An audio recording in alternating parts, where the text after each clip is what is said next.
ముత్తుకూరు మండలం దొరువులపాలెం పంచాయతీలోని మిట్టపాలెం నాగల్దొరువు గ్రామాలలో సర్వేపల్లి నియోజకవర్గ తెలుగుదేశం పార్టీ అభ్యర్థి సోమిరెడ్డి చంద్రమోహన్ రెడ్డి ఎన్నికల ప్రచారాన్ని నిర్వహించారు. ప్రచారంలో Karnataka deputy CM doctor Ashwath Narayana కూడా పాల్గొన్నారు. ఈ సందర్భంగా ఆయన మాట్లాడుతూ ముత్తుకూరు మండలంలో పరిశ్రమలు అధికంగా ఉన్నాయి, కానీ కంటైనర్ టెర్మినల్ చెన్నైకు వెళ్లిపోవడం చాలా దురదృష్టకరమని అన్నారు. కృష్ణపట్నం పోర్ట్ పవర్ ప్లాంట్లు ఉన్నాయి, ఖచ్చితంగా స్థానిక యువతకు ఉద్యోగ అవకాశాలు కల్పించేందుకు తమ వంతు కృషి చేస్తామని అన్నారు. ఆదాని కృష్ణపట్నం పోర్టు వారు అన్ని భర్తులలో బొగ్గు ఐరన్ ఓర్తో నింపేస్తున్నారు. దీనివల్ల చుట్టుపక్కల గ్రామాలలో బొగ్గు పొడి పడడంతో గ్రామాలు చాలా ఇబ్బందులకు గురవుతున్నారు. పర్యావరణకు తీవ్ర ఇబ్బందులకు గురవుతోంది. దీనిపైన కూడా మా పోరాటం ఉంటుందని అన్నారు. ఆదాని అయినా అంబానీ అయినా ప్రజలకు ఇబ్బంది కలిగిస్తే ఊరుకోమని హెచ్చరించారు.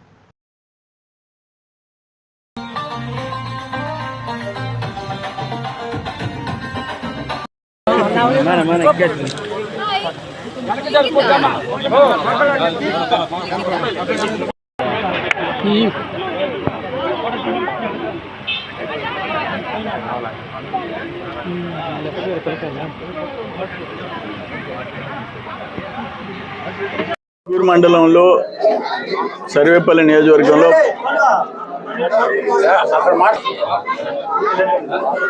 ఈ మండలంలో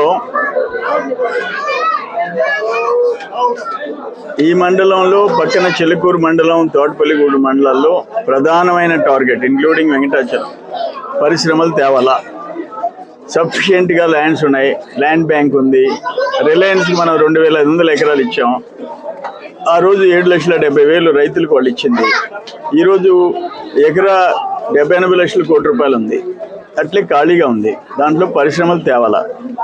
అట్నే పక్కన కృష్ణపట్నం SEZ 6,000 ఎకరాలు ఉంది, ఖాళీగా ఉంది. దాంట్లో పరిశ్రమలు తేవాలా. దానికోసం వెంకటాచలంలో కూడా గవర్నమెంట్ ల్యాండ్స్ ఉన్నాయి. పరిశ్రమలకి అనువైన ప్రదేశం, ఇటు పోర్ట్ ఉంది, ఇటు పవర్ స్టేషన్స్ ఉన్నాయి, ఇటు హైవే చెన్నై హైవే ఉంది, చెన్నై కలకత్తా రోడ్డు ఉంది, కృష్ణపట్నం పోర్ట్ రోడ్ ఉంది. అన్ని విధాల అనువైన ప్రాంతం మంది. పరిశ్రమలు కృష్ణపట్నం కంటైనర్ పోర్ట్ వెళ్ళిపోవటం ఒక దురదృష్టం. 10,000 మందికి కడుపు కొట్టినట్టు అయింది. అది స్థానిక మంత్రి కాకాని గోవర్ధన్ నిర్వాహకం. అది ఆయన టోల్ గేట్లు పెట్టి మాఫియాని తయారు చేసి వాళ్ళు అక్కడ షిఫ్ట్ చేసుకొని తమిళనాడుకి వెళ్ళిపోయినారు. ఇక్కడేమో డర్టీ పోర్ట్ పెట్టారు. దానివల్ల ఇటు కాలుష్యం ఒక పక్కన ఎక్కువైపోతుంది. దానికి ఈసీ కమిటీ 5 బెర్తులు మిగతా వాటి అన్నిటికి ఇచ్చి 8 బెర్తులు కంటైనర్ పోర్ట్కి ఇచ్చింది. ఆ కంటైనర్ పోర్ట్ది ఈ డర్టీ కార్గోకి వాడకూడదు, ఈ బొగ్గుకి వాటికి వాడకూడదు. అది కూడా వాడేస్తున్నారు. టోటల్ అన్ని యార్డ్లు డంప్ చేసేస్తున్నారు, బొగ్గు బూడిద డంప్ చేస్తున్నారు. అది కూడా పర్యావరణ రూల్స్కి వ్యతిరేకంగా ప్రవర్తిస్తున్నారు అదాని పోర్టు వాళ్ళు. దాని మీద కూడా మా పోరాటం ఉంటుంది, దాంట్లో రాజీ పడే ప్రసక్తిలే. నేనేమంటానంటే, జనం సచ్చిన తర్వాత ఎందుకయ్యా నీకు డబ్బు? అదానికి అయితేనేమే, అంబానీకి అయితేనేమే, జనాన్ని బతికించేదానికి ఉండాలి. 10,000 మంది నువ్వు ఉన్న ఉద్యోగస్తులు పొట్టగొట్టి నువ్వు వరల్డ్ రిచెస్ట్ 12th ప్లేసు, 12వ అత్యంత ప్రపంచంలో ధనికుడు. దేనికని? మనుషులు చంపేదానికి కాదు కదా, మనుషులను బతికించు.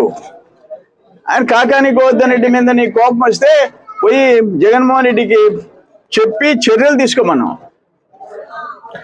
కేంద్రంలో నీ ఇన్ఫ్లుయెన్స్ ఉంది, కంట్రోల్ చేయి.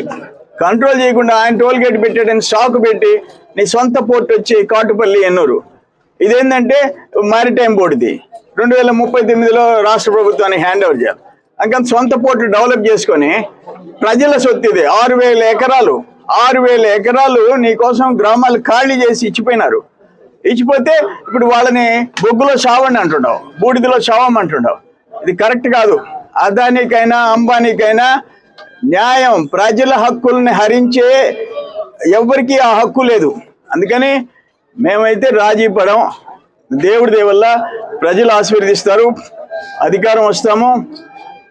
పక్క రోజు నుంచి ఏ విధంగా ఉపాధి పరిశ్రమల్లో ఉద్యోగాలు కల్పించాలా, ఈ ప్రాంతం అభివృద్ధి చెందాలా, దానికోసం కృషి చేస్తాం.